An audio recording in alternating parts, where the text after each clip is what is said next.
Sabe o que você e esse pessoal aí têm em comum? Bem, é claro que vocês têm muita coisa em comum, mas uma delas é que vocês precisam conhecer muito bem os elementos de máquinas. E é claro, uma hora ou outra, vocês precisam encarar o assunto da nossa teleaula de hoje: os tipos e cálculos de rebitagem. Vamos nessa? Você vai ver quais são os principais tipos de rebitagem, incluindo a rebitagem de recobrimento simples e a de recobrimento duplo. E vai aprender também como é que se faz os cálculos para rebitagem, como o cálculo do diâmetro do rebite e o cálculo do diâmetro do furo. E vai conhecer ainda os principais defeitos de rebitagem, assim como o jeito certo de eliminar esses defeitos. Olha, o pessoal dessa turma aí já está mandando ver em matéria de rebitagem.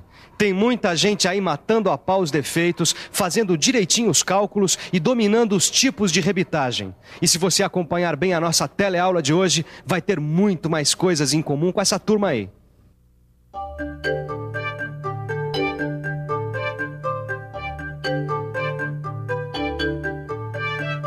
Ufa, acabou o nosso dia. Agora a galera vai pra casa, descansar, ver uma televisão e eu vou continuar trabalhando. Ué, e por que você não vai pra casa, Tito? Eu tô com um problema, senhor. Que problema? De descobrir que tipo de rebitagem eu uso de acordo com o número de chapas, a largura das chapas e a aplicação dessa rebitagem. Mas isso não é problema. Pelo menos não esse problemão aí que você tá fazendo na sua cabeça. Isso é quando muito um probleminha, mas não é nada do outro mundo. Você só vai ter que aprender alguns cálculos para adequar os rebites à espessura das chapas que você vai usar. Silva, se é só isso mesmo, você sabe que eu não tenho medo de aprender e nem preguiça de estudar. Se você me der uma mãozinha... Assim é que você fala, garoto. Esse garoto valioso, sempre preparado para estudar, para aprender mais. Então, vamos que vamos com os tipos de rebitagem? Você sabe quais são?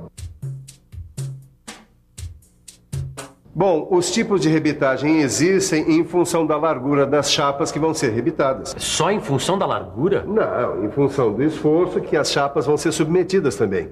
É assim que a gente sabe se a rebitagem vai ser de recobrimento simples ou de recobrimento duplo. Me diz aí, como é que é cada uma dessas rebitagens? Vamos lá. Olha, veja aí o primeiro tipo, a rebitagem de recobrimento. Nessa rebitagem, as chapas são apenas sobrepostas e rebitadas, compreende?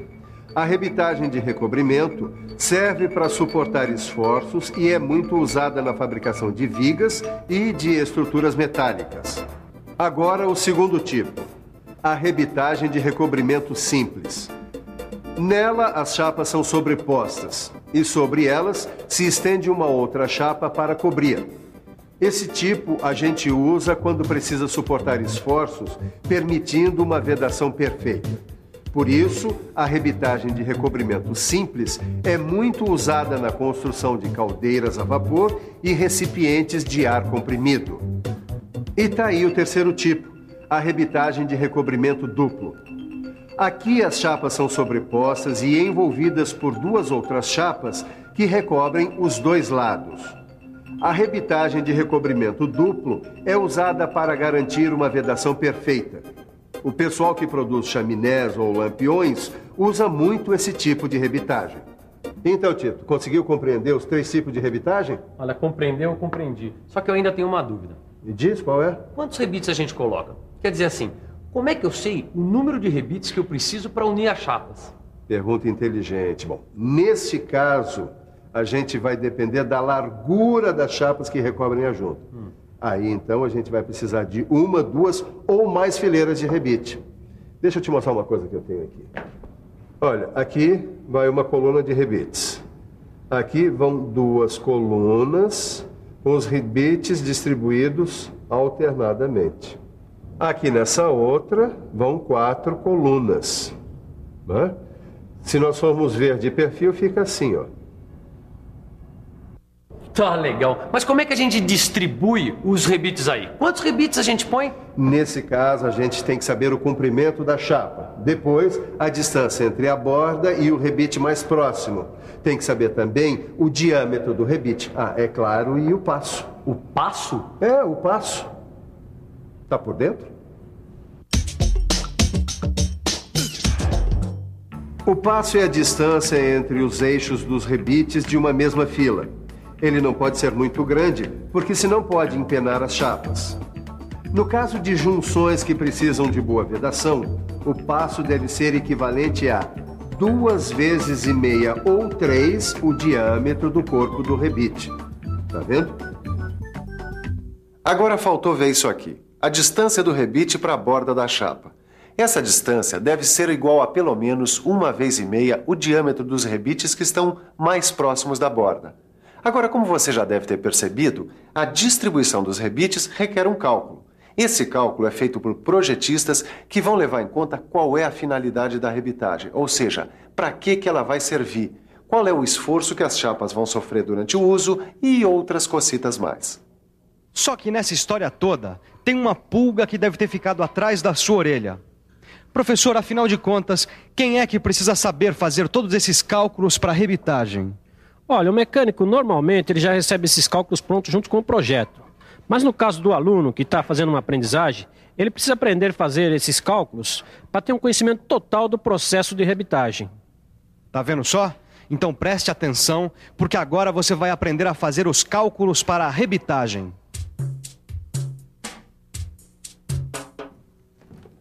Bom, antes de aprender o cálculo em si, pense nisso. Para rebitar, a gente precisa escolher o rebite certo em função da espessura das chapas que vão ser rebitadas, em função do diâmetro do furo e em função do comprimento excedente do rebite que vai formar a segunda cabeça. Tendo tudo isso aí na sua cabecinha, aí sim, nós vamos fazer os cálculos que você vai aprender agora, com o cálculo do diâmetro do rebite. Tá legal? Então, a fórmula é D igual a 1,5 vezes a menor espessura, que é de 4 milímetros aqui no nosso caso. Então fica D igual a 1,5 vezes 4 milímetros. Isso vai dar 6 milímetros. Daí o diâmetro que esse rebite precisa ter. Poxa, com essa forma fica fácil de achar o diâmetro do rebite. Agora vamos ver como é que faz o cálculo do diâmetro do furo. Vamos nessa? Mestre Silva, como é que eu faço para descobrir o diâmetro do furo do rebite? É fácil. É só você multiplicar o diâmetro do rebite por uma constante, cujo valor é 1,06. Quer ver? A fórmula fica assim.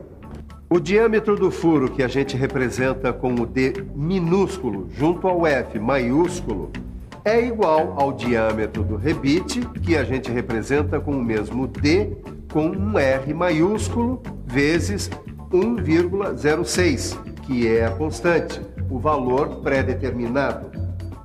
Ah, agora sim! Agora deu para entender. Só tá faltando uma coisa, Silva. Me mostra um exemplo. Ah, tá legal. Vamos lá o exemplo para o nosso amigo Tito.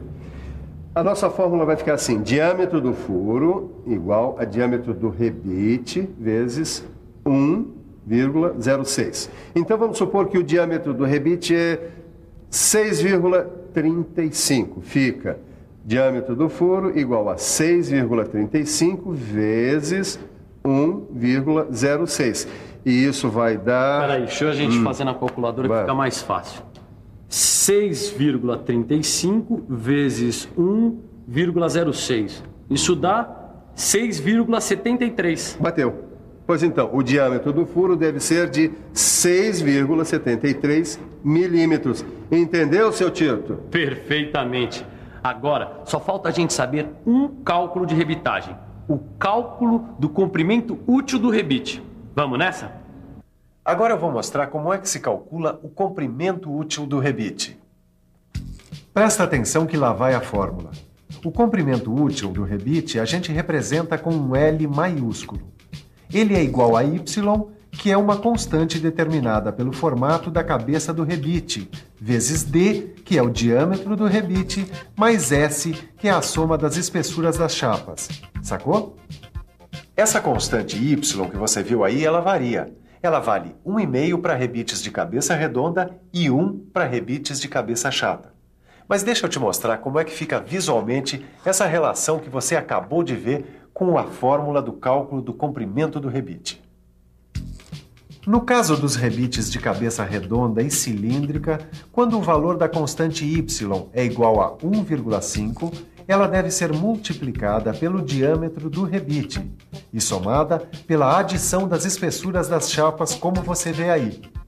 E no caso dos rebites de cabeça chata, quando o valor da constante y é 1, ela também deve ser multiplicada pelo diâmetro do rebite e somada pela adição das espessuras das chapas, fazendo a conta com a fórmula L igual a y vezes D mais S. Você tem o valor para o comprimento útil do rebite. Para você ficar craque mesmo nesse cálculo, é só fazer o seguinte: pegue seu livro, dê uma boa olhada nos exemplos e faça os exercícios. Porque agora a gente tem que olhar um outro assunto que também é muito importante para você ficar por dentro desse trabalho com rebites: os defeitos da rebitagem. Já ouviu falar? Vamos dar uma examinada nesses defeitos da rebitagem, que você também vai estudar na aula que está no seu livro.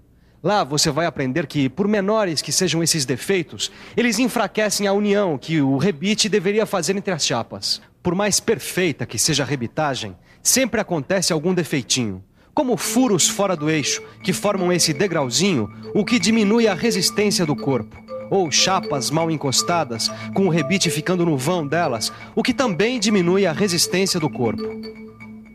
Outro defeito comum é o diâmetro do furo ficar muito maior do que o diâmetro do rebite, o que faz com que o rebite fique num eixo inclinado, diminuindo a pressão no aperto. Defeitos causados pela má execução da rebitagem, como o aquecimento excessivo do rebite, pode alterar suas características mecânicas.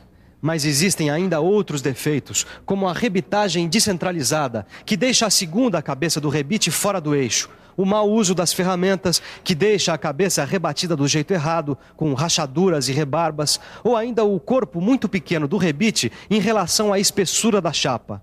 Mas para cada um desses defeitos existe uma técnica de eliminação, que pode ser realizada em um desses 3 processos: com a talhadeira, com a esmerilhadeira ou com a lima. Vamos ver essas ferramentas em ação. Como você está vendo, vale a pena dar uma boa estudada na sua aula e estudar cada uma das técnicas de eliminação dos defeitos da rebitagem. Bom, tem uma coisa que vale a pena fazer. Você sabe o quê? Claro, dar uma boa revisada na nossa teleaula de hoje, que por sinal foi a última de elementos de máquinas sobre rebites. E atenção, se liga aí, que é a hora da revisão. Na teleaula de hoje, a gente aprendeu quais são os tipos de rebitagem. A rebitagem de recobrimento simples e de recobrimento duplo. Outra coisa que você aprendeu foram os cálculos para a rebitagem, onde você ficou sabendo como se calcula o diâmetro do rebite, o diâmetro do furo e o comprimento útil do rebite. E nessa teleaula também deu para você ter uma boa ideia sobre alguns dos principais defeitos de rebitagem e que ferramentas são usadas na eliminação desses defeitos. Se lembra no começo da nossa teleaula de hoje que eu disse que você e esse pessoal aí tinham algumas coisas em comum? Pois é. Agora vocês têm muito mais coisas em comum. Mas não está na hora de relaxar não, hein? Você sabe muito bem que é só pegando firme no livro, estudando e fazendo os exercícios que você vai fixar os conceitos que aprendeu. Por isso, mãos à obra e até a próxima.